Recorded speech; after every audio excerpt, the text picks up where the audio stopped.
अस्सलाम वालेकुम नाज़रीन, प्रोग्राम इकोनॉमी इन फोकस के साथ मैं हूं आपका मेज़बान बाकर अब्बास जाफरी। वफाकी बजट की शिकवार मंजूरी, इसके बाद इंपॉर्टेंट ऑनलाइन ट्रांजैक्शंस का डेटा जो जारी हुआ है स्टेट बैंक ऑफ पाकिस्तान की जानिब से, that would be the key topic. उसके बाद हम देखेंगे कि फॉरेक्स रिजर्व्स में जो कंसिस्टेंट ग्रोथ आ रही है और इन लेवल्स पे आके बरकरार हो रहे हैं $23 बिलियन के लेवल पे। And then RDA account, Roshan digital account की सक्सेस स्टोरी जो कंटिन्यूसली हम देख रहे हैं कि मोमेंटम बिल्ड कर रही है और आपके करंट अकाउंट को सपोर्ट दे रही है। ओवरऑल एक्सटर्नल साइड पे आपकी इकोनॉमी को कंसिस्टेंट सपोर्ट दी जा रही है through foreign exchange inflow into the country and RDA के ऊपर बात करेंगे। आज ये 3 इंपॉर्टेंट टॉपिक्स होंगे along with the key measures that have been taking in budget. इसके साथ ही हम अपने प्रोग्राम का आगाज करना चाहेंगे। हमारे साथ बहुत ही एक्सक्लूसिव पैनल ऑफ गेस्ट मौजूद हैं। शारिक वोरा साहब जो कि प्रेसिडेंट है KCCI के बिजनेस कम्युनिटी के ऊपर हम देखते हैं कि बहुत ज़्यादा बिजनेस को फ़रोग देने के लिए, इकोनॉमिक आउटपुट इंक्रीज करने के लिए इनकी बहुत ही अहम आवाज़ है चैम्बर्स की तरफ से, जो कि हर फोरम पे रेस करते हैं। हमारे साथ प्रोग्राम में शामिल हैं। बहुत बहुत शुक्रिया सर प्रोग्राम में शामिल होने का। Then we have with us mister Idrees Gigi साहब जो कि इंडस्ट्रियलिस्ट हैं, टेक्सटाइल सेक्टर, टेक्सटाइल एसेसरीज से इनका ताल्लुक है। जो पेरिफेरल गुड्स और पेरिफेरल जो कमोडिटीज़ होती हैं टेक्सटाइल के अंदर, जो गुड्स बनाने में इस्तेमाल होती है, उनको काफ़ी प्रोड्यूस करते हैं और एक्सपोर्ट भी करते हैं। इनसे थोड़ी एक्सपोर्ट डायनामिक्स पे भी बात करेंगे और एक्सपोर्ट कंपेरेटिवनेस किस तरह से बेहतर बनाई जाए, इस पे भी इनकी आरा जानेंगे। बहुत बहुत शुक्रिया सर प्रोग्राम में शामिल होने का। Then we have with us Salman Naqvi साहब जो कि कैपिटल मार्केट एक्सपर्ट हैं। हम देख रहे हैं कि कंसिस्टेंटली स्टॉक एक्सचेंज अपनी second stage of bull cycle में दाखिल हो चुकी है मॉनेटरी ईजिंग के बाद, और ओवरऑल जो कॉर्पोरेट रिजल्ट्स की बेहतरी के बाद हम देख रहे हैं कंसिस्टेंट इनफ्लो आ रहे हैं कैपिटल मार्केट्स के अंदर और इन लेवल्स पे बरकरार है अराउंड 47,000 48,000 के लेवल्स पे।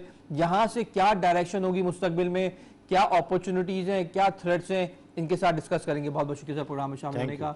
Let's just take some of the key numbers that we have with us today. अगर हमारी प्रोडक्शन टीम आपको दिखा सके, खासतौर पे पहले जो फॉरेन एक्सचेंज रिजर्व्स के लेटेस्ट नंबर्स आए हैं, $23.26 बिलियन के रिजर्व्स आपके पास मौजूद हैं। आपको ये चीज़ देखनी होगी कि यहाँ पे मजीद तकरीबन $2 अरब IMF की तरफ से जो स्पेशल ड्राइंग राइट्स के तहत आपको इशू हो सकते हैं, जो कि एक एडिशनल इनफ्लो इसके अंदर ऐड होगा। तो यहाँ से फॉरेन एक्सचेंज रिजर्व्स एक हेल्दी पोजीशन शो कर रहे हैं। आपका जो इंपोर्ट फाइनेंसिंग की जो एक कुशन होता है वो भी अच्छा खासा आपके पास अब मौजूद है। इंपोर्ट कवर जिसे हम कहते हैं वो भी 4-4.5 महीने का इंपोर्ट कवर आपके पास मौजूद है। तो that's again a very important number जो कि हमें ट्रैक करना है। दूसरी अगर इंपॉर्टेंट स्टैट्स हम आपसे शो करें तो वो ऑनलाइन बैंकिंग की ग्रोथ है पाकिस्तान के अंदर। ऑनलाइन और डिजिटल बैंकिंग की वैल्यू टर्म्स में ट्रांजैक्शन 100% से ऊपर रही हैं। डिजिटल बैंकिंग की ट्रांजैक्शंस काफ़ी इंक्रीज हुई हैं। अगर इसकी दूसरी स्टैट्स आपको दिखाएं तो आप देखेंगे कि ऑनलाइन बैंकिंग के यूज़र्स खास तौर पे जो मोबाइल बैंक के थ्रू यूज़ करते हैं, मोबाइल ऐप के थ्रू बैंकिंग यूज़ करते हैं, वो भी अराउंड 9.9 to 10 मिलियन के करीब पहुंच चुके हैं। तो तकरीबन 1 करोड़ से ज़्यादा लोग या 1 करोड़ के लगभग लोग मोबाइल ऐप के थ्रू बैंकिंग कर रहे हैं पाकिस्तान के अंदर, और ये ग्रोथ रेट बहुत तेज़ी से ग्रो हुआ है कोविड के बाद। और इसके साथ साथ अगर आप इंटरनेट बैंकिंग को देखें तो वहाँ भी मज़ीद ग्रोथ देखी गई है। एंड दैट्स अनदर की इंपॉर्टेंट स्टैट जो RDA अकाउंट आप अपनी स्क्रीन पे देख रहे हैं कि रोशन डिजिटल अकाउंट बैरून मुल्क मुकीम पाकिस्तानी, जिसके तहत आपको अपनी रेमिटेंसेस भेजते हैं और पाकिस्तान में जो इन स्कीम्स में सरमायाकारी करते हैं, खासतौर पे फिक्स्ड इनकम स्कीम के अंदर जो रिसेंट सरमायाकारी की है डॉलर डिनोमिनेटेड रिटर्न्स में, उसमें इजाफा बरकरार रहा है और कंसिस्टेंटली हमने एक और माइलस्टोन अचीव किया जो कि $1.5 बिलियन का था। ये एक इंपॉर्टेंट फिगर है that we need to understand. But the elephant in the room is budget pass हो रहा है और क्या इंपॉर्टेंट डेवलपमेंट हमने देखा है कि बजट के अंदर आ गई हैं जो कि हमारे कानून का हिस्सा होंगी फाइनेंस बिल का, उसके क्या इम्पैक्ट होंगे। सबसे पहले शाहिद साहब आपसे रिव्यू करते हैं। आप चैम्बर्स में काफ़ी इसका प्रोज एंड कॉन्स डिस्कस करते हैं। What is your initial take on that जो अब रीसेंट बजट की शक्ल आपके सामने आई है? सबसे पहले तो देखिए, जो बजट फाइनेंस एक्ट जब आया था और जो हमारा इनिशियल रिएक्शन था वो ये था कि ये प्रो ग्रोथ है और ये पॉजिटिव है। लेटर ऑन जब हमने उसकी डिटेलिंग में गए तो उसमें बहुत सारी ऐसी चीज़ें थी जहाँ पर हमको लगा कि हमारी इंटरवेंशन होनी चाहिए, और हमने एनामलीज में जाकर गवर्नमेंट को बताया कि ये चीज़ें जो हैं ये ठीक नहीं है। उसमें बहुत सारी चीज़ें उन्होंने ठीक की हैं। मिसाल के तौर पर बताइएगा। मसलन ये कि जैसे दूध मिल्क एक ऐसा आइटम है जो कि गरीब आवाम उसको पीता है, उसके ऊपर सेल्स टैक्स था, वो गवर्नमेंट ने विदड्रॉ किया। इसी तरह मशीनरी पर सेल्स टैक्स उन्होंने लगाया फाइनेंस एक्ट पे, तो वो जब हमने इंटरवेंशन किया उनको तो वो उन्होंने विदड्रॉ किया। लेकिन दो तीन बहुत अहम चीज़ें जो कि पूरे पाकिस्तान की ट्रेड कम्युनिटी ने हुकूमत को कहीं, वो हुकूमत ने उस स्पिरिट में नहीं की जिसमें हम चाहते थे। मसलन ये कि 203 एक पावर देता है जिसमें कि वो गवर्नमेंट कहती है कि जी हम आपको किसी सस्पिशन में अरेस्ट कर सकते हैं। ठीक है। हमारा मुतालबा ये था कि पाकिस्तान में जो प्रेजेंट गवर्नमेंट के जो इनिशिएटिव्स हैं उससे जो पॉजिटिव इम्पैक्ट आ रहा है, ऐसे वक्त में आप कोई ऐसी चीज़ ना करें जिससे कि ओवरऑल जो इंडस्ट्री कम्युनिटी है वो हरासा हो। सही है। लेकिन वो उन्होंने उसको उस तरह से वापस नहीं किया और वो एक कमेटी बनाई है 100 मिलियन रुपीस जो फाइलर नॉन फाइलर होगा उसको, और फिर फाइनेंस मिनिस्टर और बोर्ड के सीनियर मेंबर एंड एफबीआर के चेयरमैन, उनको उन्होंने वो पावर्स दिए हैं कि वो अरेस्ट करेंगे। इसके बाद एक पाकिस्तान की इंपोर्ट ट्रेड में एक बहुत बड़ा हमने मुतालबा किया था कि गवर्नमेंट का ये ख्याल था कि जो इंपोर्टेड कार्गो है उसमें जो इनवॉइस और पैकिंग लिस्ट होना ज़रूरी है। गवर्नमेंट का ये की गलत फहमी है कि वो ऐसा करने से शायद अंडर इन्वॉइसिंग को रोक लेंगे।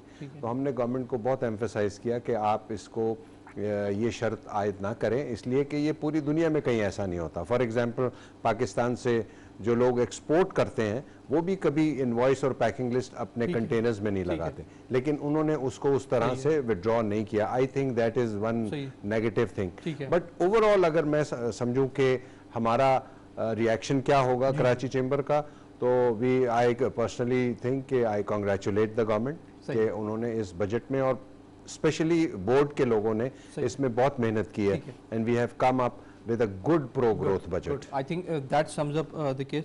इदरीस साहब, आप किस तरह समझते हैं खासतौर पर टेक्सटाइल के ऊपर, बिकॉज 2-3 सेक्टर हैं कंसेक्यूटिवली 10-15 साल से सेक्टर ड्रिवन बजट्स बहुत ज़्यादा आते हैं कि कुछ 2-3 सेक्टर्स को मराद दी गई, दूसरे सेक्टर्स को छोड़ दिया गया। एक तो टेक्सटाइल पे बताइएगा कि क्या इंपॉर्टेंट डेवलपमेंट है और ओवरऑल आपका क्या व्यू पॉइंट है? बिस्मिल्लाहिर्रहमानिर्रहीम। ओवरऑल अगर मैं देखूं कि जो पीटीआई की गवर्नमेंट है उसमें ये सबसे बेहतरीन बजट है, और ऑब्वियसली जैसे शारिक साहब ने कहा कि उनको हम मुबारकबाद देते हैं किस तरीके से किया। इससे पहले जो बजट आए थे वो मैं समझता हूँ कि एक डिक्टेशन था आईएमएफ की तरफ से, और इसमें भी काफ़ी हद तक था, लेकिन उन्होंने उस चीज़ को निकाल करके उसको उस हिसाब से बनाया कि पाकिस्तान उसमें ग्रो करे। मिसाल के तौर पे नॉट ओनली फॉर टेक्सटाइल से जुड़ी हुई जो चीज़ें हैं, जैसे कि इन्होंने किसानों के लिए, छोटे किसानों के लिए ख़ास तौर पे एक स्कीम लॉन्च की कि जिसके तहत उनको इजी कर्जे मिलेंगे और एग्रीकल्चर पे, और दूसरा इनको ये है कि जो है उसको फ़रोग के लिए, उसको आगे करने के लिए, क्योंकि इस वक्त पता है कि पाकिस्तान जो है नेट इंपोर्टर बन चुका है एग्रीकल्चर में बदकिस्मती से। एक वक्त था कि जब हम नेट एक्सपोर्टर हुआ करते थे, तो उस चीज़ को रिवाइवल करने के लिए, फिर से उस चीज़ को लाने के लिए अब इस वक्त की पोजीशन ये है कि पाकिस्तान में बेशुमार ऑर्डर्स हैं टेक्सटाइल के हवाले से, लेकिन कॉटन की क्रॉप हमारी जो है आधी हो चुकी है। एक वक्त में 15 मिलियन बेल्स होती थी, आज 7.5 मिलियन पर आके खड़े हो गए। तो जो ये एक जो गैप आ गया है, उस गैप को पूरा करने के लिए आज से इन्होंने कोशिशें करना शुरू की हैं। तो मैं समझता हूँ अगले 2-3 सालों में ये गैप पूरा हो जाएगा, और the day when we become the net exporter of agriculture sector, तो उस वक्त पाकिस्तान की तरक्की का। और मैं ये समझता हूँ कि एग्रीकल्चर का सेक्टर जो है ना, ये सिर्फ और सिर्फ $10 बिलियन जो है पाकिस्तान के खजाने में जमा करा सकता है हर साल। तो ये एक बहुत बड़ा सेक्टर है, बहुत बड़ा इकदाम है। टेक्सटाइल के हवाले से चंद चीज़ें जिस पे चैम्बर ऑफ कॉमर्स ने ऑलरेडी है ना टेकअप की हुई हैं, उसके साथ साथ एक और चीज़, वीट पे भी उन्होंने 17% GST लगा दी, जिसके तहत तकरीबन एक अच्छा इम्पैक्ट लोगों को आएगा। तो वो भी एक बड़ी चीज़ है, उस पर भी नज़रसानी करनी चाहिए, क्योंकि ये एसेंशियल आइटम्स हैं। अब कुछ आइटम्स थी जिस पे फ्रेश जूसेस हैं, अब juices is not consider as essential item. Basically वो फ्रेश जूस नहीं होते, और जो टिम वाले होते हैं, it's not even good for health. तो उस पे तो उन्होंने सेल टैक्स खत्म कर दिया, लेकिन फ्लेवर्ड मिल्क है उस पे उन्होंने बढ़ा दिया। तो ये चीज़ें जो हैं कि एसेंशियल आइटम्स पे कम से कम टैक्स होना चाहिए। प्लस जो इंपोर्ट, जो हम आसाइश के लिए जो चीज़ें करते हैं, ठीक है, जो एक अमीर आदमी है वो बर्दाश्त कर सकता है, उस पर आप लगा दें, लेकिन जो गरीब आदमी के लिए जितनी भी चीज़ें उस पर उनको माइनस करना चाहिए। चीज़ें इनकॉर्पोरेट की हैं, देन सजेशंस भी आई गई। अब तो खैर पास ही हो रहा है बजट। सलमान साहब, आप ये बताइए, कैपिटल मार्केट से मुताल्लिक बड़ी एक मोमेंटम बिल्ड किया हमने कि कैपिटल गेन टैक्स में थोड़ी मराहत हमें मिली हैं। ओवरऑल कैपिटल मार्केट्स में डेप्थ आना शुरू हो गई, डेप्थ इन द सेंस कि नई प्रोडक्ट्स का आना, 90 डेज का हमने देखा कि फ्यूचर्स अब आ गए हैं, मैनिपुलेशन को रोकने के लिए काफ़ी इकदाम एक्सचेंज कर रहा है। एक्सचेंज अपना सिस्टम इम्प्रूव कर रहा है, टेक्नोलॉजी सिस्टम इम्प्रूव कर रहा है. How do you see the developments in Pakistani capital markets और ख़ासतौर पर बजट की ज़ाविये से बताइएगा.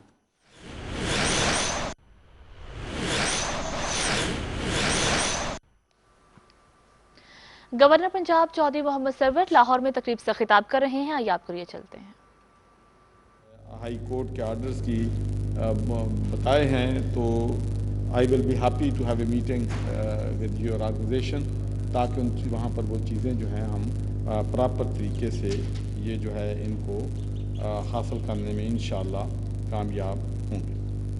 मुझे ये जानकर बेहद मसर्रत हुई है कि ये तंजीम ऐसे कारोबारी अफराद पर मुश्तमिल है जिन्होंने अपने रोज़गार के लिए माहौल दोस्त कारोबार का इंतखाब किया है. अगरचे हर सनत का अव्वलीन मकसद सनत से जुड़ा रोज़गार ही होता है, लेकिन आज की इस तकरीब में मौजूद सनतकार हजरात ने इस कारोबार का इंतखाब मुल्क व कौम के बेहतरीन मफाद को सामने रख के किया है.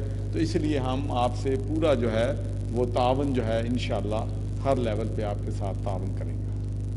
ये बात आपके इल्म में है कि इस वक्त अक़वाम आलम अपनी और अपनी आने वाले नस्लों की बका की खातिर माहौल को आलूदगी से पाक करने की जंग लड़ रही हैं. इसी वसी तर मकसद को सामने रख कर हमारे वज़ीर आज़म इस्लामी जमहूरिया पाकिस्तान इमरान खान साहब ने बिलियन ट्री मंसूबे और क्लीन ग्रीन पाकिस्तान मुहिम का आगाज़ किया है, जिसे कौमी व बैनुल अक़वामी सतह पर बेहद सराहा गया है. और आपको मालूम है कि जब KPK में PTA की हुकूमत थी तो वहाँ पर उन्होंने 1 बिलियन सुनामी जो है ट्रीज़ लगाने का आगाज़ किया था. और उस मैं समझता हूँ कि इनिशिएटिव को न सिर्फ पाकिस्तान ने बल्कि दुनिया भर के जो लोग जो हैं इन्वायरमेंटलिस्ट हैं उन्होंने सराहा है. जनाब वज़ीर आज़म के इन्हीं इक़दामात के एतराफ़ में इस साल अक़वाम मुत्तहिदा की जानिब से आलमी यौम माहौलियात की मेज़बानी के लिए पाकिस्तान का इंतखाब किया गया और इस सिलसिला में वफाकी व सूबाई सतह पर मुख्तलिफ़ तकारीब मुनक़िद की गई. आज की ये तकरीब भी मौजूदा और आने वाली नस्लों को आलूदगी से पाक माहौल फ़राहम करने की काविशों की एक कड़ी है. मुअज़्ज़ज़ मेहमान ग्रामी, पॉलीथीन बैग पर पाबंदी के बाद ये सोच आम थी कि इनके नेमुल बदल का हसूल इतना आसान ना होगा, लेकिन हैरत अंगेज़ तौर पर all Pakistan non woven association के मेंबरान ने सिर्फ 2 साल के कलील अरसा में नॉन वूवन पैकेजिंग इंडस्ट्री कायम करके नामुमकिन को मुमकिन बना दिया है. मैं इस कामयाबी पर एसोसिएशन के अहदेदारान व मेंबरान को दिल की गहराइयों से मुबारकबाद पेश करता हूँ. मेरे इल्म में है कि ये नौ अमूज़ इंडस्ट्री यहाँ बहुत सारी कामयाबियाँ समेट रही है, वहीं इसे बहुत सारे मसाइल का भी सामना है जिनका कमा हक़्क़हू अज़ाला आधा ज़रूरी है, ताकि इंडस्ट्री हर किस्म के झंझट से आज़ाद होकर अपना काम सर अंजाम दे सके और आलूदगी से पाक माहौल के हसूल के लिए अपना भरपूर किरदार अदा कर सके. मैं हाल में मौजूद एसोसिएशन के अहदेदारान व मेंबरान को इस बात का कामिल यकीन दिलाता हूँ कि हुकूमत पंजाब और हुकूमत पाकिस्तान के दरवाज़े हर वक्त आपके लिए खुले हैं और आपके मसाइल के हल के लिए हुकूमत का हर तरह का तावन आपको हासिल रहेगा. मैं आखिर में एसोसिएशन के अहदेदारान और आज के सेमिनार के मुंतज़मीन का शुक्रिया अदा करता हूँ कि उन्होंने आलूदगी से पाक माहौल जैसे आला मकसद हसूल की खातिर आज की तकरीब का आगाज़ किया. मेरी दुआ है कि अल्लाह ताला हम सब को इस मकसद के हसूल के लिए अपना भरपूर अदा करने की तौफीक अता फरमाए. और आज मुझे जो हमारे स्पीकर्स हैं उनकी बातें सुन के बड़ी खुशी है. तारक, मैं बड़ा खुश हुआ हूँ कि आज से 7-8 साल पहले जब मैं पाकिस्तान आया था तो मुझे बड़ी परेशानी होती थी कि पाकिस्तान की 70% आबादी जो है वो वाटर बॉर्न डिजीज़ की वजह से हस्पतालों में है, मुख्तलिफ बीमारियों का शिकार है. हमारे बच्चे, गांव के बच्चे स्कूलों में नहीं जाते इसलिए कि गंदा पानी पीने से वजह से बीमार रहते हैं, लेकिन वो किसी के एजेंडे पे ये इशू नहीं था. तो उस वक़्त मैंने ये क्लीन वाटर सेव्स लाइफ्स की कैंपेन शुरू की और मैंने कहा कि हमें हर सूरत में पंजाब में और पाकिस्तान में लोगों को पीने का साफ पानी फराहम करना है। तो इसके लिए माशाल्लाह मुझे ये कहते हुए बड़ा फ़ख्र है कि पंजाब आब अथॉरिटी इस साल के आखिर 31 दिसंबर तक इंशाअल्लाह 75 लाख लोगों को पीने का साफ पानी जो है वो फराहम कर देगी। और उसके साथ साथ ही हमें अपने NGOs पे, हमारे मुखय्यर हजरात पे भी फ़ख्र है कि जितने लोगों को पानी साफ हमारी हुकूमत देगी उतने ही लोगों को हमारे NGOs जो हैं इंशाअल्लाह एंड ऑफ द ईयर तक पानी फराहम करेंगे। और हमारा टारगेट है कि इस साल के आखिर तक पंजाब में हम 1.5 करोड़ लोगों को, 15 मिलियन लोगों को इंशाअल्लाह पीने का साफ पानी जो है वो मुहैया करेंगे। दूसरा, वाटर शार्टेज की बात हुई है, वाटर स्कर्सिटी की बात हुई है, तो इसमें कोई शक नहीं है कि 60s में 50s में हमारे पास अबंडेंट वाटर, लेकिन जितना पानी का नुकसान हमने किया है मेरा ख्याल दुनिया की किसी कौम ने किया। जितना पानी हम वेस्ट करते हैं कोई नहीं वेस्ट करता। तो यूनिवर्सिटी के हवाले से भी बात हुई है, तो यूनिवर्सिटियां जो हैं मैं समझता हूं कि चूँकि वो इकॉनमी का भी हमारा इंजन होने चाहिए और दूसरे भी जितने भी इनिशिएटिव है उनको लेने चाहिए। इसलिए जब मैं इस दफ़ा गवर्नर बना था तो मैंने तमाम यूनिवर्सिटीज़ के वाइस चांसलर के सामने 4 टारगेट जो हैं वो उनको दिए थे। एक, मैंने उनसे कहा था कि आपने तमाम जो यूनिवर्सिटीज़ हैं उनको सोलर पे लेके जाना है। उससे 2 फ़ायदे होंगे, एक तो एनवायरनमेंट का फ़ायदा होगा और दूसरा हमारे जो ट्रांसमिशन है, डिस्ट्रीब्यूशन सेंटर है, उन पर प्रेशर कम होगा। और थर्डली, जो आप हैरान होंगे कि जो बिजली वो 24 रुपए यूनिट में हमारी यूनिवर्सिटियां खरीदती थी, अब हम सोलर से 1 रुपया भी उनकी इन्वेस्टमेंट नहीं हुई है, हम उनको 8 और 10 रुपए यूनिट दे रहे हैं, जिससे वो करोड़ों रुपया यूनिवर्सिटीज़ को बचत हो रही है, जिससे यूनिवर्सिटी जो हैं स्टूडेंट्स के लिए और कंसेशन जो है वो दे सकती है। उसके बाद मैंने उनसे कहा था कि आपको पीने का साफ पानी जो है आपने तमाम यूनिवर्सिटीज़ के एम्प्लॉइज़ को और यूनिवर्सिटी के स्टाफ को आपकी जिम्मेदारी है कि पीने का साफ पानी जो है वो फराहम करें। और तीसरा, मैंने उनसे ये कहा था कि आप जो बारिश का पानी है उसका हर कतरा जो है सेव करें, वहाँ पर चाहे उसको फ़िश फार्मिंग के लिए यूज़ करें, चाहे उनको जो है प्लांटेशन के लिए इस्तेमाल करें, लेकिन रेन वाटर जो है आपको सेव करना चाहिए। और चौथा ये है कि प्लांटेशन पे, क्लीन ग्रीन पाकिस्तान पे उनका जो है वो फोकस होना चाहिए। मुझे खुशी है कि यूनिवर्सिटीज़ जो हैं इन तमाम चैलेंजेस पे हमारे वाइस चांसलर जो हैं माशाल्लाह बड़ी डेडिकेशन के साथ काम कर रहे हैं। और आपने जो सरदार साहब बात की है, तो मुझे अगर प्रपोज़ल लिख के भिजवा दें तो मैं यूनिवर्सिटीज़ के वाइस चांसलर से आपकी मीटिंग भी करवा दूंगा और इंशाल्लाह उस भी इनिशिएटिव को हम आगे लेके यूनिवर्सिटीज़ में जो है इंशाल्लाह आगे बढ़ेंगे। तो आखिर में मैं प्राइम मिनिस्टर ऑफ पाकिस्तान को और मलिक अमीन असलम साहब को डेफिनेटली ट्रिब्यूट पे करूँगा कि जिसकी वजह से ये इनिशिएटिव जो है पाकिस्तान में भी कामयाब हुआ है और दुनिया में भी पाकिस्तान के इस इक़दाम को सराहा जा रहा है।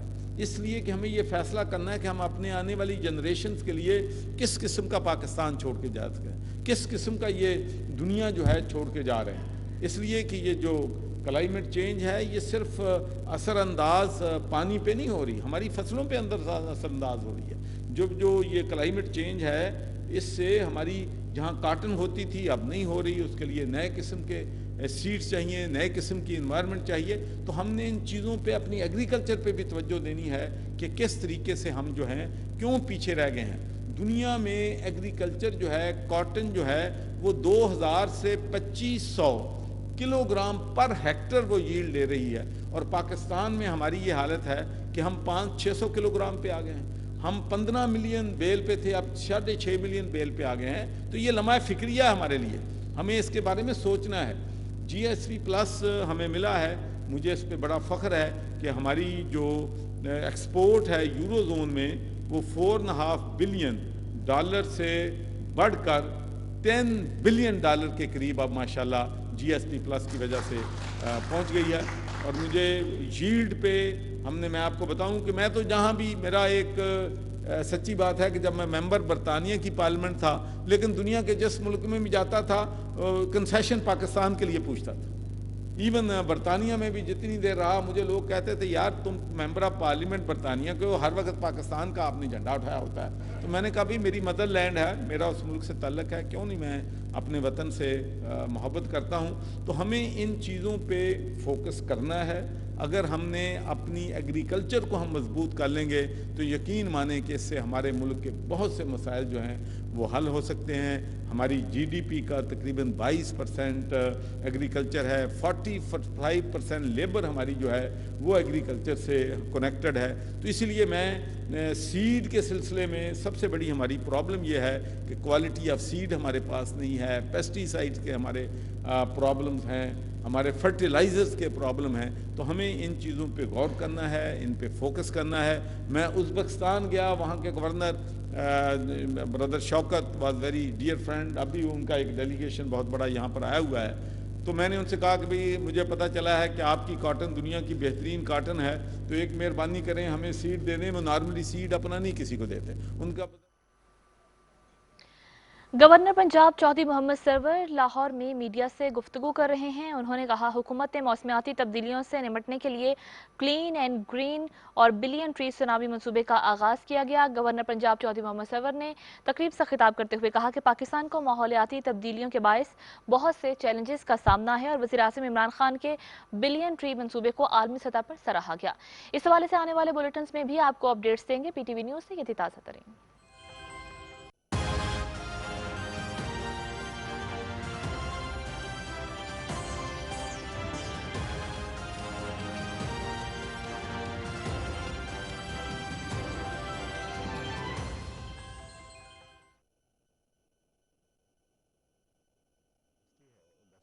उसको चाहिए कि वो सूबों को इंस्पायर करे सही और बताए कि किस सूबे में कौन सी इंडस्ट्री लगनी चाहिए। सही, आई थिंक बहुत ही की पॉइंट हाईलाइट किए सलमान साहब।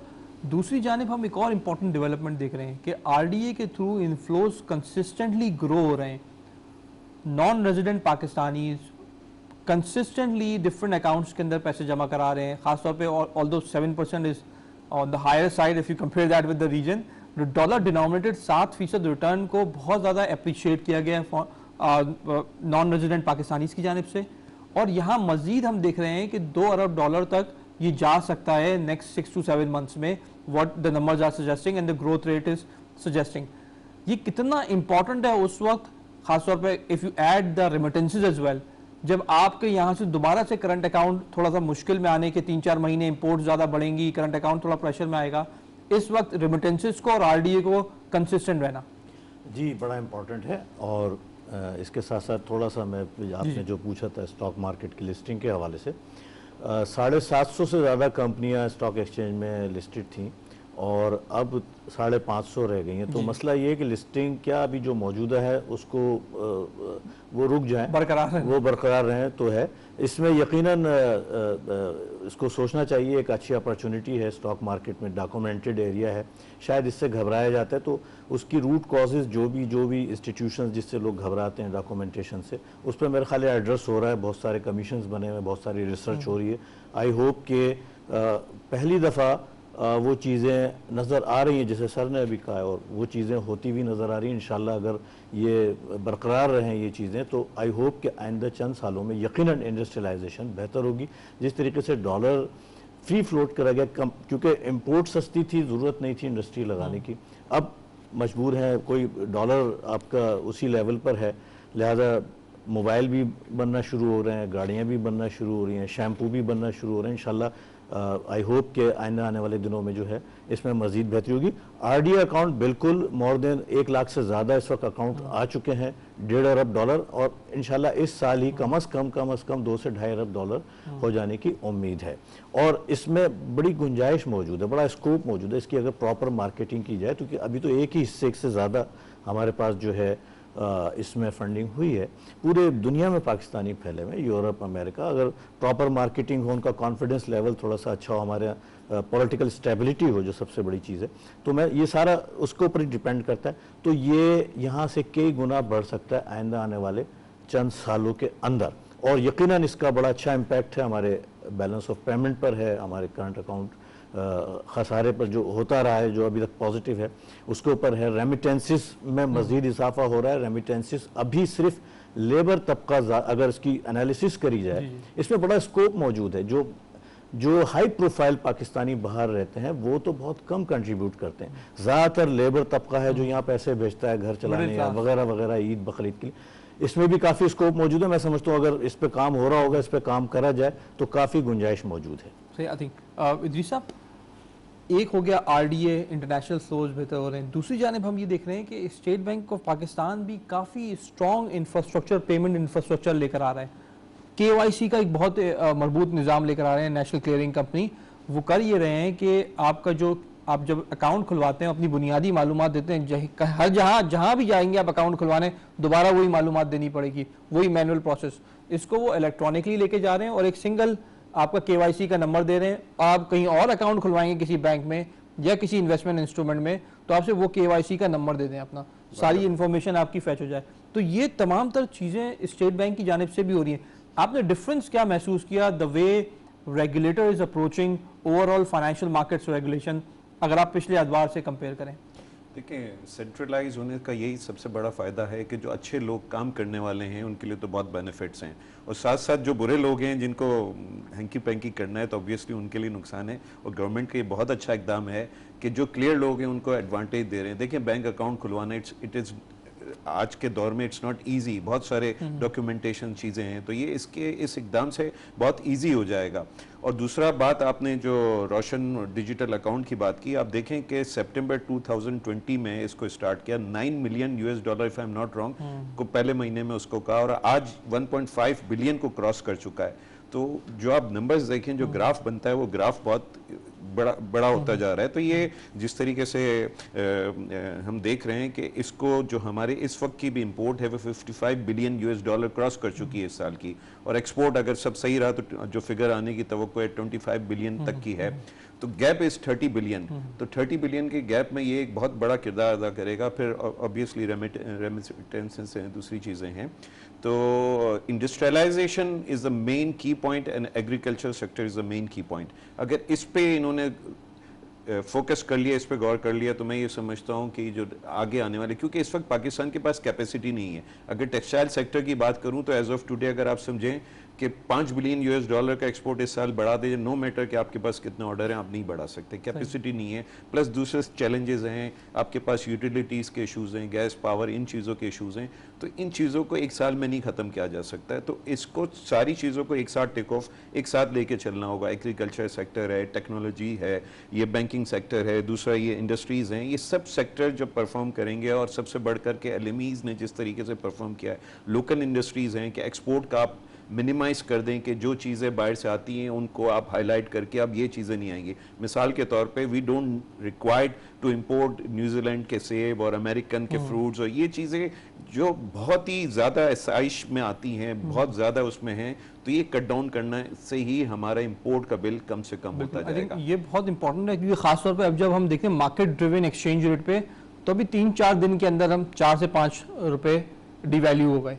सो थोड़ा सा भी प्रेशर आता है आपके एक्सटर्नल पेमेंट्स के ऊपर, तो आपका फॉरेन एक्सचेंज में काफ़ी अनसर्टनिटी आ जाती है। At this point of time, how do you think, why is it so important right now कि ये अगले 6 महीने के जो एक्सचेंज रेट है उसकी कोई फॉरवर्ड गाइडेंस हो इंडस्ट्रियलिस्ट के पास, ताकि कुछ अगर अनसर्टनिटीज हैं तो हैच कर सके अपने आप को और इंटरनेशनल इकोनॉमी के साथ ट्रेड कर सकें? What do you think? देखिए, पाकिस्तान में जो फॉरेन एक्सचेंज की जो सारी मैनेजमेंट है वो अब इम्प्रूव होने जा रही है, और आपने देखा होगा कि पिछले 6 माह में खुसूसी तौर पे जिस तरह से डॉलर ने फ्लक्चुएट किया है और जिस तरह से स्टेट बैंक ने उसको मैनेज किया, इससे पहले कभी ऐसा नहीं हो रहा था। ऑल दो मैं आपको ये बताऊं कि आज भी जो हमारा एक्सपोर्ट सेक्टर है वो कहता है कि प्रोबेबली गवर्नमेंट जो है वो उसको आर्टिफिशियली मैनेज कर रही है, और वो उनके फ़ायदे के खिलाफ है, इसलिए कि एक्सपोर्टर ने तो 168 रुपीज़ डॉलर देख कर आए हैं। आज जब 158 हुआ तो वो लोग खुश होते हैं, लेकिन ओवरऑल इकोनॉमी के लिए ये बेहतर नहीं है, इसलिए कि पाकिस्तान की जो एक्सपोर्ट्स हैं वो सस्टेनेबल तभी रहेगी अगर पाकिस्तान का रुपी टू डॉलर पैरिटी भी सस्टेनेबल हो। इसलिए कि बहुत सारी चीज़ें ऐसी हैं जो हम इंपोर्ट करते हैं और वही हमारा रॉ मटेरियल है फॉर एक्सपोर्ट। इसलिए इसका जो ताल्लुक़ है वो आपने बिल्कुल सही कहा कि एक स्टेबल एक्सचेंज रेट से है पाकिस्तान की इंडस्ट्री का। अभी सलमान साहब ने, एक भाई ने स्टॉक एक्सचेंज के बारे में बात करते हुए एक रेफरेंस दिया कि कॉन्फिडेंस जो है लोगों का स्टेट पे वो बढ़ रहा है। मैं समझता हूँ कि इस हुकूमत की सबसे बड़ी कामयाबी है कि perception of the country has started improving, और वो सबसे पहले जो हमारे वो लोग जो मुल्क से बाहर रहते हैं उनका मुल्क पर परसेप्शन उनका जो है वो बेहतर हो रहा है, और उनको ऐसा लग रहा है कि अब उनका मुल्क जो है वो उसकी जो इकोनॉमिक मैनेजमेंट है वो ठीक हाथों में है। अब चैलेंज इसमें इस वक्त जो इंडस्ट्री को है और पाकिस्तान की इकोनॉमी को है, और वो बहुत सीरियस है, and that is power sector. वो गवर्नेंस ठीक नहीं है, उसकी मैनेजमेंट ठीक नहीं है, एंड आई एम अफ्रेड कि SSGC like KE, SSGC is also going to be a white elephant very soon।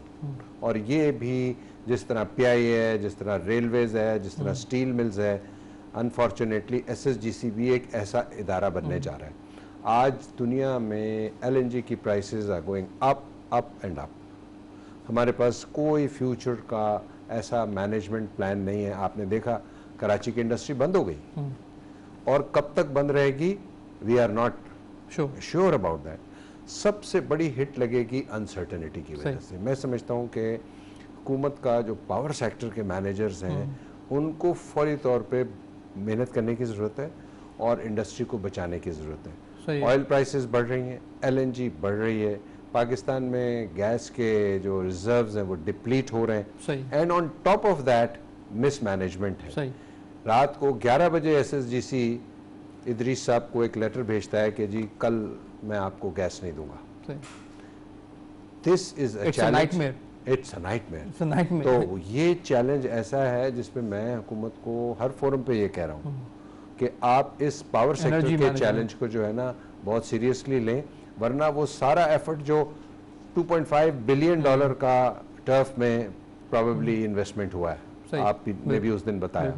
आप मुझे बताइए कि वो सारा investment textile non textile sector में जो हुआ है, उसकी जो पावर का जो इंफ्रास्ट्रक्चर अगर आप वो इन्वेस्टमेंट तो आपकी खराब हो जाएगी। और वो इतना बड़ा एफर्ट जो स्टेट बैंक ने किया, और उस पर हम बहुत खुश हैं एज इंडस्ट्रियलिस्ट कि स्टेट बैंक ने बड़ा टाइमली एफर्ट किया, कोविड के ज़माने में किया, डाल दिए इकोनॉमी में 2.1 ट्रिलियन रुपीस डाल दी। एक और चैलेंज मैं समझता हूँ जो बहुत बड़ा आने वाला है, जिसको देखने की ज़रूरत होगी, और वो है tax revenues and non tax revenues. आप देखें कि इस दफ़ा भी जो टारगेट आपका है वो इसलिए बेहतर तौर पर मीट हो गया कि आपके नॉन टैक्स रेवेन्यूज़ जो है वो बढ़े हुए थे। तो अगर आपके टैक्स रेवेन्यूज़ नहीं बढ़ेंगे और फिर आपको नॉन टैक्स रेवेन्यू, फिर आपको लेवी लगानी पड़ेगी, फिर आप कहेंगे पेट्रोल महंगा कर दो। आई थिंक ये बैलेंस जो है गवर्नमेंट को ये इकोनॉमिक्स के पॉइंट ऑफ व्यू से देखना चाहिए, इसको पॉलिटिकल एंगल से नहीं देखना। बिल्कुल सही कहा। एक कंसिस्टेंट जो आपका सर्कुलर डेट है वो इट्स अ ह्यूज बैकलॉग कि आप उसको 8 टेन्योर में तो खत्म कर भी नहीं सकते। मतलब you have to just pass it on, energy management करें, प्रॉपर तौर पे प्राइसिंग सही करें, कुछ पैसा निकलवाएं पावर प्लांट से जो कि over billing, over charging, over invoicing से गवर्नमेंट के ऊपर दे दिया उन्होंने। तो like it's couple of factors जो कि आने पड़ेंगे। दूसरी जानिब हम ये देख रहे हैं कि अगर सेक्टर वाइज देखें तो ऑटो सेक्टर ने काफ़ी ग्रो किया पिछले 3-4 साल में। पॉलिसी रिवीजन हुआ, उसके बाद हमने देखा इंटरनेशनल प्लेयर्स को मौका मिला, प्राइसेस को स्टेबलाइज किया। जो इनकम्बेंट्स थे उनको काफ़ी प्रॉब्लम्स हुई क्योंकि प्राइसिंग के अंदर बहुत सारी कंपनीज ने आके अच्छी क्वालिटी दी। How do you see auto sector and in the light of recent budget as well, जो उसमें मजीद उनको मराद दी गई है छोटी गाड़ियों में और कुछ छूट दी गई है टैक्स की। How do you view that? First your opinion. मैं समझता हूँ इस बजट में जहाँ 2-3 सेक्टर्स पर ख़ास तवज्जो दी गई, उसमें ऑटो सेक्टर सर फहरिस्त है। ऑटो पॉलिसी आने वाली है 2021 से लेकर 2026 तक की। यकीनन इस पे 2-3 टारगेट जो पहले थे वही हैं ऑलमोस्ट, के जो 3 कंपनियों की मोनोपोली है उसको ख़त्म करा जाए, पाकिस्तान में गाड़ियाँ बने और सस्ती गाड़ियाँ बने और एनवायरनमेंट फ्रेंडली गाड़ियाँ बने। ये इन सारी चीज़ों पर फोकस है। उसी मकसद के लिए 1000 सीसी तक टैक्सेस में कमी की गई है और भी बहुत सारे इंसेंटिव दिए गए।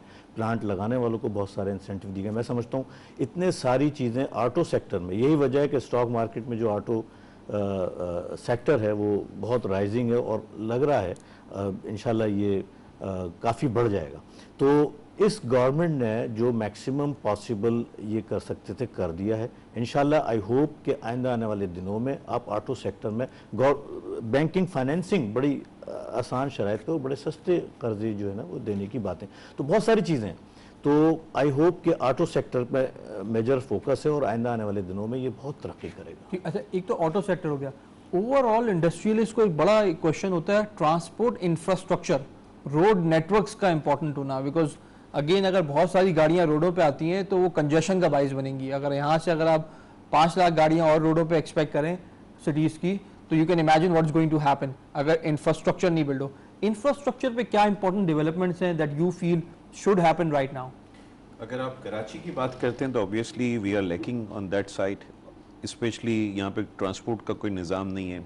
और मैं समझता हूँ कि जिस दिन ट्रांसपोर्ट का प्रॉपर निज़ाम होगा, ये जो आप स्पेशली बाइकर्स देखते हैं और यंग बाइकर्स जिनको मेरे ख्याल से उन्होंने साइकिल भी नहीं चलाई होती और डायरेक्ट 2 व्हीलर्स उस पर आ जाते हैं, तो ये एक बहुत बड़ा एक ट्रैफिक के लिए फ्लो भी है ना, उससे मुतासर होता है। वो लेन की भी पाबंदी नहीं करते, उनके पास लाइसेंसेस भी नहीं होते, लेकिन वो बेचारे करें तो क्या करें। यहाँ पे बसेस का और पब्लिक ट्रांसपोर्ट का कोई निज़ाम नहीं है। तो अगर ये वंस फॉर ऑल जब कराची में ये निज़ाम आ जाता है तो मैं समझता हूँ कि ट्रैफिक मैनेजमेंट भी ईजी हो जाएगा और उनको कंट्रोल करना भी ईजी हो जाएगा। आपने बात की ऑटो सेक्टर की, उस पर भी मैं कुछ कहना चाहूँगा कि नो डाउट गवर्नमेंट ने बहुत अच्छा इक़दाम किए, लेकिन साथ साथ अभी इनको इलेक्ट्रिक कार्स की तरफ जो एक दुनिया जिस तरफ जा रही है उस तरफ भी रुझान करना चाहिए। ना सिर्फ कि एक ट्रेडिशनल कार्स बना करके आप फिर 20 साल के बाद अपनी पॉलिसीज़ चेंज करके वो करें, क्योंकि देखें इससे हमारा सबसे बड़ा जो इंपोर्ट का बिल है वो फ्यूल का है, तो इससे फ्यूल का बिल भी कम होगा। हम लोग बहुत मतलब पाकिस्तान इसमें कोशिश कर रहा है कि डैम्स बना के हाइड्रो पावर और दूसरी सस्ती एनर्जी की तरफ जो है बिजली प्रोड्यूस करे।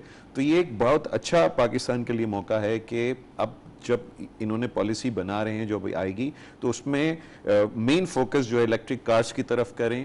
और ये एक वो चीज़ें हैं कि जिसके तहत आपका फ्यूल का एक वो बच जाएगा और दूसरी जो है आप के सस्ती से सस्ती गाड़ियाँ, छोटी से छोटी सस्ती से सस्ती गाड़ियाँ दे सकते हैं इंस्टेड ऑफ के 2 व्हीलर्स बाइक्स वगैरह आप दें। तो ये एक पॉलिसी में गवर्नमेंट को एडिशन करना चाहिए। अच्छा शाहिद साहब, एक हम देखते हैं पाकिस्तान अमूमी तौर पे in terms of the technological advancement business side हम बहुत चीज़ों में रिवर्स चल रहे होते हैं। जब पूरी दुनिया गाड़ियाँ को रोडों से ख़त्म करने का स्ट्रैटेजी अपना रही है और पब्लिक ट्रांसपोर्ट को ईवी पे शिफ्ट कर रहे हैं, पब्लिक ट्रांसपोर्ट को ईवी पे शिफ्ट कर रहे हैं ताकि एनवायरमेंटल फ्रेंडली हो, और रोडों को क्लीन कर रहे हैं और गाड़ियां चलाने वालों के लिए cost of running those cars बढ़ा रहे हैं ताकि आप एक इंटरनेशनल क्वालिटी की पब्लिक ट्रांसपोर्ट या ट्रेन सिस्टम यूज़ करें। हम इसका उलट कर रहे हैं। वाई इज दैट सो कि यहाँ से हम क्यों नहीं स्ट्रेटेजाइज कर सकते अगले 25 साल को और दुनिया के साथ आगे चलें in terms of core strategy? What do you think? ये बड़ा इंटरेस्टिंग क्वेश्चन है आपका कि एक इतनी ऑब्वियस सी चीज़ है जो आपके जहन में है, हज़ारों करोड़ों लोगों के जहन में है कि दुनिया की टेक्नोलॉजी जो है वो नॉर्थ है तो हम साउथ क्यों हैं। मैं समझता हूँ उस पर इन्वेस्टमेंट भी हो रही है और उस पर इन्वेस्टमेंट भी हो रही है, बावजूद इसके कि पूरी दुनिया में एक आप आज इंटरनेट और डिजिटल वर्ल्ड में आप अगर देखें ना तो this knowledge has become a very very common knowledge के इलेक्ट्रिक व्हीकल्स आ गई हैं, एनवायरनमेंट फ्रेंडली पूरा ट्रांसपोर्ट सिस्टम है।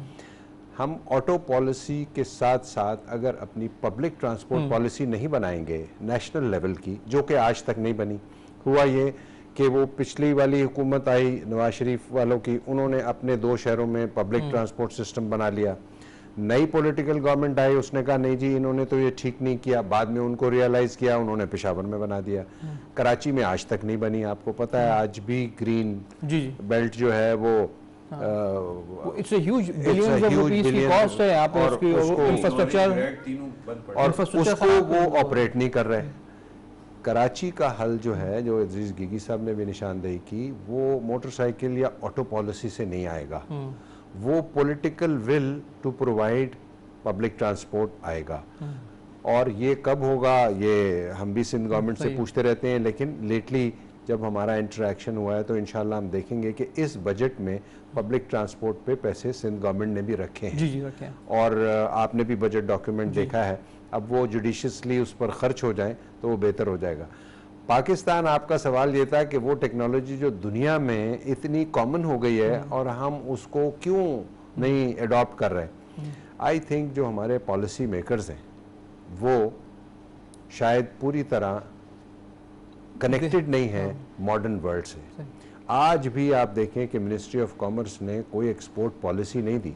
वो आनी चाहिए, वो आनी चाहिए। वो पिछले आई थिंक बजट के बाद they should be more active and vibrant on policy making. Budget जो है ना वो ग्रोथ नहीं ला सकता। बजट तो नंबर्स का गेम है। एक डायरेक्शन दे सकता है कि हाँ ठीक है, ये हो टैक्सेशन पॉलिसी बता सकता है। देखिए कॉन्फिडेंस ये आया हमको कि हमारे ऊपर नए टैक्सेस नहीं आए, तो हमको ये लगा कि ये बजट जो था ये स्टेबिलिटी की तरफ जा रहा है। लेकिन बजट कोई पॉलिसी की डायरेक्शन नहीं दे रहा। It's not a policy document. It's not a policy document. सही। I think this is very well point. We coming to the conclusion of the show. आप क्या फाइनल 3 थॉट्स देंगे गवर्नमेंट को कि इस डायरेक्शन में काम करें और मजीद अगर ऑलरेडी काम कर रहे हैं पॉलिसी ड्रिवन में तो उसको मजीद तेज बना दिया जाए ताकि हम ग्रोथ अचीव कर सकें? What do you think? Number 1 industrialisation, number 2 जो चैलेंजेस हैं इंडस्ट्रियलाइजेशन के लिए उसको ख़त्म किया जाए। बीट अगर आप यूटिलिटी की बात करें, इंफ्रास्ट्रक्चर की बात करें, वो सारे चैलेंजेस उसमें शामिल हैं। रोड इंफ्रास्ट्रक्चर हो गया, सारी चीज़ें हो गई। और नंबर 3 एग्रीकल्चर सेक्टर को मजबूत किया जाए ताकि जो है ग्रोथ, हम इस वक्त नेट इंपोर्टर से नेट एक्सपोर्टर में शामिल हों और फिर अच्छे एक्सपोर्टर में शामिल हों।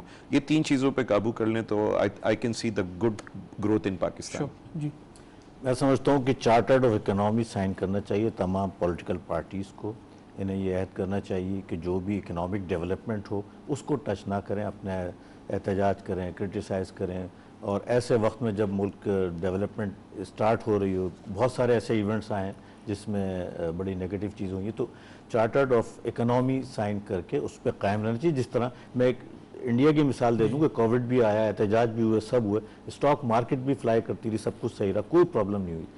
हमारे यहाँ बड़ा असर लिया स्टॉक मार्केट ने, बहुत ज़्यादा नीचे आ गई थी। तो इस तरह की इन्वायरमेंट बनाई जाए कि इम्यून रहे इन तमाम चीज़ों से और मईशत आगे बढ़े। ठीक है। ऑन दैट नोट सलमान साहब, बहुत बहुत शुक्रिया प्रोग्राम में शामिल होने का। Idris sahab, it's wonderful talking to you. Shahid sahab, it's always great talking to you and having your opinion. नाज़रीन, बहुत ही की इनसाइट्स हमने देखी। सबसे पहले तो यहाँ पे कंपैरेटिव एडवांटेज बिल्ड करना, सस्टेन करना और ग्रो करना, ये 3 इंपॉर्टेंट चीज़ें हैं। अगर इस इकोनॉमी को ग्रो करना है तो आपको रेगुलेटरी इंफ्रास्ट्रक्चर, पॉलिसी इंफ्रास्ट्रक्चर ऐसा बनाना होगा कि जो SMEs हैं वो आसानी से क्रेडिट ले सकें, उनके लिए रोड इंफ्रास्ट्रक्चर मुहैया हो, बुनियादी सहूलियात मुहैया हो, वो मार्केट में जाके कम्पीट कर सकें। और दूसरा, एक्सपोर्ट ड्रिवन इकोनॉमी बनाने के लिए again you have to invest on technology, you have to invest on education, और ख़ास तौर पर जैसे हमने बात की, capital formation is very important. So the areas where you need to actually improve is कि आप एक SME के लिए कैपिटल रेज करना आसान बना दें। अभी पाकिस्तान में एक SME के अगर कैपिटल रेज करने जाए तो 25 से 35% माइक्रो फाइनेंस बैंक चार्ज करेगा, जबकि एक एस्टैब्लिश फर्म्स अगर कैपिटल रेज करने जाएँ तो टर्फ के अंदर उन्हें 4% चार्ज किया जाएगा। तो that dichotomy has to be change somehow through the policy, through the support of the existing financial institution. इसके साथ ही नाज़रीन, हमारे प्रोग्राम का वक्त ख़त्म हो जाता है। अपने मेज़बान बाकर अब्बास जाफरी को इजाज़त दीजिए। अल्लाह हाफ़िज़।